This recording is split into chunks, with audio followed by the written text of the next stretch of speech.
গঙ্গাসাগরে যাওয়ার পথে দুর্ঘটনার কবলে পুণ্যার্থীদের বাস। নিয়ন্ত্রণ হারিয়ে বাস উল্টে গিয়ে পড়ল নয়নজলিতে। ঘটনায় আহত বাসে থাকা যাত্রীরা। শুক্রবার সকালে ঘটনাটি ঘটে সাগর থানার চৌরঙ্গীর সাগরমহল এলাকায়। জানা যায়, আনুমানিক 37 জন পুণ্যার্থীকে নিয়ে কচুবেড়িয়া থেকে সাগরের উদ্দেশ্যে রওনা দেয় একটি বাস। যাওয়ার পথে সাগরের চৌরঙ্গীর সাগরমহল এলাকায় হঠাৎই বাসটি নিয়ন্ত্রণ হারিয়ে পাশে থাকা নয়নজলিতে পড়ে যায়। বাসে থাকা যাত্রীদের চিৎকার শুনে স্থানীয় এলাকার মানুষজন উদ্ধার কাজে নামে। প্রায় ঘণ্টাখানেকের চেষ্টায় নয়নজলিতে পড়ে যাওয়া বাসের ভেতর থেকে সমস্ত মানুষজনকে উদ্ধার করা সম্ভব হয়।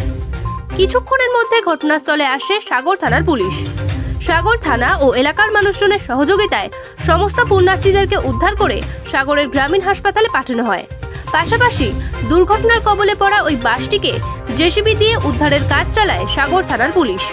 गाड़ी में क्या होगा क्या नहीं, अपने आप वो गाड़ी पलटी हो गई।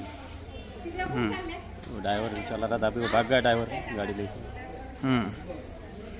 को हाँ, चोट लगा है, 7-8 आदमी को लगा है। वो हम महाराष्ट्र से, बुल्ढाना जिला। हाँ, गंगा सागर जा रहे थे। आपका समाधान जादव। सामान वगैरह कोई खो गया? हाँ, मोबाइल पैसा खो गया। ठीक है, कोई बात। সাগর থেকে মুন্না সর্দারের রিপোর্ট, বেঙ্গল আইকন নিউজ।